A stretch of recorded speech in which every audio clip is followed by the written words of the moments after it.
আজকে হচ্ছে দাদাভাইয়ের হলুদ কোটা, তাই আমি বাড়ি থেকে মাসির বাড়ি সকাল 9টার সময় চলে এসেছি পুরো রেডি হয়ে। আর বোন এদিকে রেডি হয়ে গেছে হলুদ কোটার জন্য, আর বাকি সবাই রেডি হচ্ছে। আর দাদাভাইয়ের বিয়ের জন্য আমি খুব এক্সাইটেড, কারণ দাদাভাইয়ের বিয়েতে কিছু স্পেশাল আছে। সেটা হচ্ছে যে জাপান থেকে আমাদের এখানে মানে দাদাভাইয়ের ফ্রেন্ডস আসবে, মানে দাদাভাই জাপানে চাকরি করে, তো সেজন্য দাদাভাইয়ের অনেক ফ্রেন্ডস আছে। কজন আছে বনু? চারজন ফ্রেন্ডস আসবে। তো সেটাই মানে এক্সাইটেড, কারণ মানে ইন্ডিয়ান বিয়েতে জাপানিজ মানুষ আসবে আর বাইরের দেশের মানুষ আমাদের মানে বিয়েতে থাকবে, তো সেটার জন্য খুব এক্সাইটেড হয়ে আছে তাদেরকে দেখার জন্য। আর কিছু বলবে? বল। কিন্তু জাপানিজে অনেকজন আসছে, কিন্তু ওইটার থেকে অতজন আসতে পারবে না, এর জন্য 4জনই আসবে। মানে জাপানে দাদাভাইয়ের অনেক ফ্রেন্ড আছে, কিন্তু সবাই আসতে পারবে না, সেটাই বনু বলছে যে 4জন আসবে। তো সেটাই দাদাভাইয়ের বিয়ের ব্লগ সব কিছু তোমাদের সাথে শেয়ার করব আমি। আর এখন হলুদ কোটার জন্য সবাই রেডি হতে, চলো তোমাদের সেখানে নিয়ে যাই। আর ভিডিওটা কিন্তু সম্পূর্ণ দেখতে থাকো, স্কিপ না করে, তাই না বল? হ্যাঁ চলো। এখানে দাদাভাইয়ের হলদি সেরেমনি হবে, তো সেজন্য এই জায়গাটা সাজিয়েছে কালকে, আর আজকে হলুদ কোটা হবে। এখনও সেগুলো রেডি করছে হলুদ কোটার জন্য। আর আমরা দুজন, মানে আমি আর দিদি, আমরা দুজন, মুখ দেখা যাচ্ছে না, দেখা যাচ্ছে, আমরা দুজন এখন তত্ত্বর জিনিসগুলো সাজাবো। তো চলো নিচে যাই। আমার সোয়েটারটা নিয়ে নিলাম, ছাদে এত রোদ, এসে পুরো গরম লেগে গেছে, তাই সোয়েটারটা খুলে নিচ্ছি। চলো এখন নিচে যাই, এখন তত্ত্বগুলো সাজাবো। আরও আমাদের দোকানও যেতে হবে, দোকান থেকে অনেক কিছু আনতে হবে। এখানে মামি আর দিদা হলুদ কুটার সব জিনিসগুলো রেডি করছে, আর মাসি এখন পুজো দিচ্ছে, তারপর সবাই হলুদ কুটার জন্য রেডি হবে। ভাই কি করছো? গেম? তুমি রেডি? এই রুমে গেস্টরা থাকবে, আর এখন ট্রলি জামা কাপড় এগুলো দিয়েই ভরে আছে রুমটা। আর এখানে আমি তত্ত্ব সাজানো সব ট্রেগুলো এনে রেখেছি। সবাই হলুদ কোটার জন্য রেডি হতে চলে গেছে, আর দিদি এদিকে বুনুকে সাজিয়ে দিচ্ছে। এখন বুনু পুরো রেডি।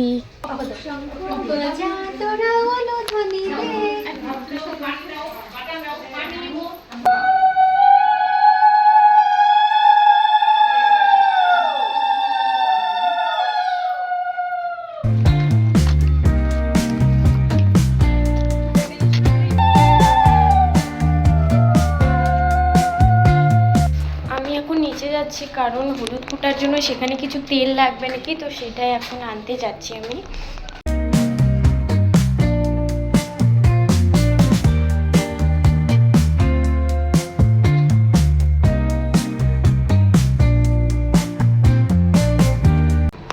ওপরে এত রোদ, আমি আর থাকতে পারছি না, তাই আমি নিচে নেমে এলাম। পুরো ঘেমে শেষ একদম, এত রোদের তাপ কি আর বলবো।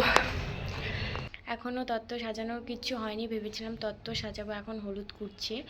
আমি আবার 2টোর সময় বাড়ি যাবো গা, এখন জানি না কি হবে, তত্ত্ব সাজানো কতটুকু হবে না হবে। এখন আবার উপরে যাচ্ছি, আবার ফোন করে ডাকছে আমাকে যে কি হলুদ সিঁদুর খেলবে নাকি, সেজন্য আবার ডাকছে, তাই উপরে যাচ্ছি আবার। এত রোদের মধ্যে আর থাকতে ইচ্ছা করে না।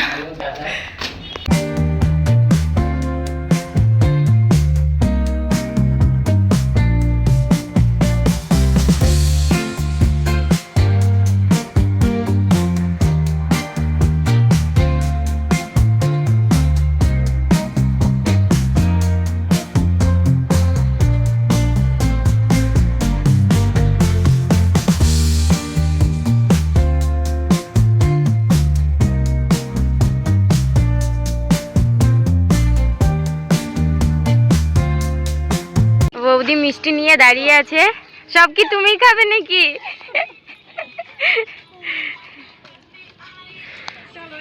দেখি দাদা, দাদার ক্যামেরাটা তো সাইড ব্যাক হয়ে গেছে।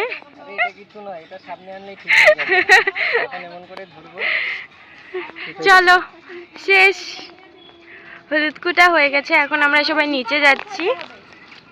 চলো। কি হয়েছে বলো? হাত ধুচ্ছ?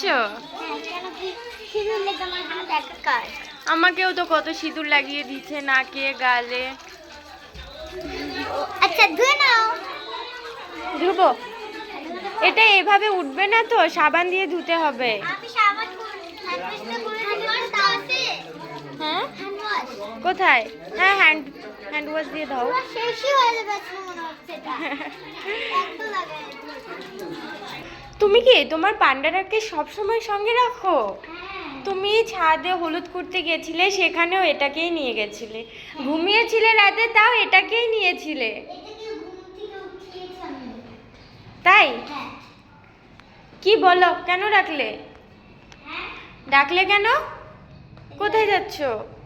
দেখো, ওই যে তোমরা সবাই দেখছো না ওখানে একটা ফ্ল্যাট হুম। বড়, হুম। ওইটা শান্তিনিবাস 1, তার পাশ দিয়ে একটা ছোট গলি, হুম। ওখানে আমাদের বাড়ি আছে।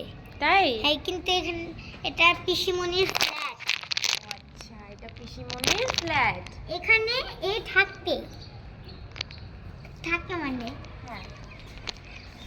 আমরা এইমাত্র হলুদ করতে আসলাম, এখন আমার গালে হলুদ লেগে আছে। হলুদ না সিঁদুর? সিঁদুর। চলো।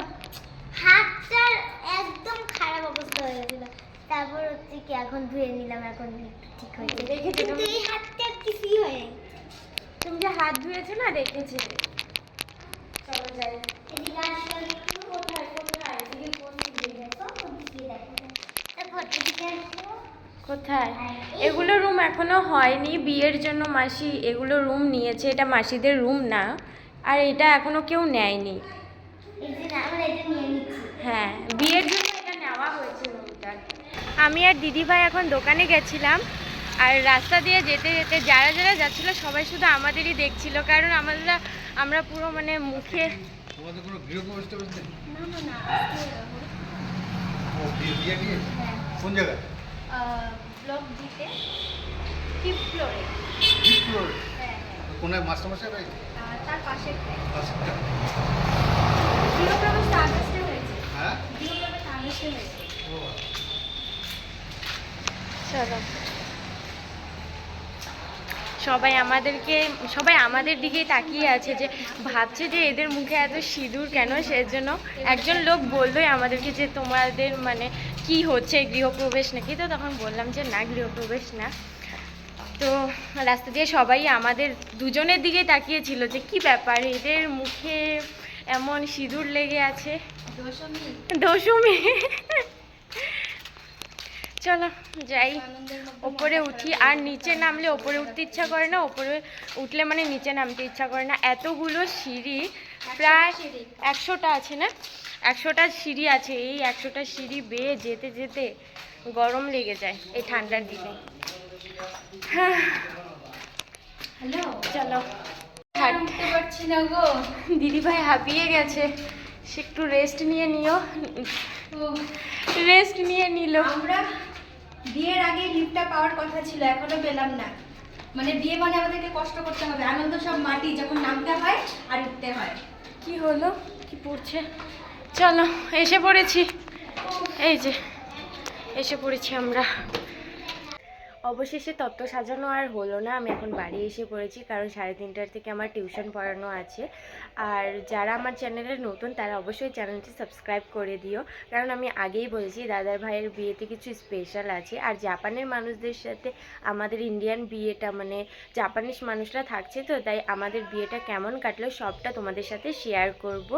আর ভিডিওটি ভালো লাগলে প্লিজ একটা লাইক করে দিও, অ্যান্ড চ্যানেলটি তো সাবস্ক্রাইব করেই যেও।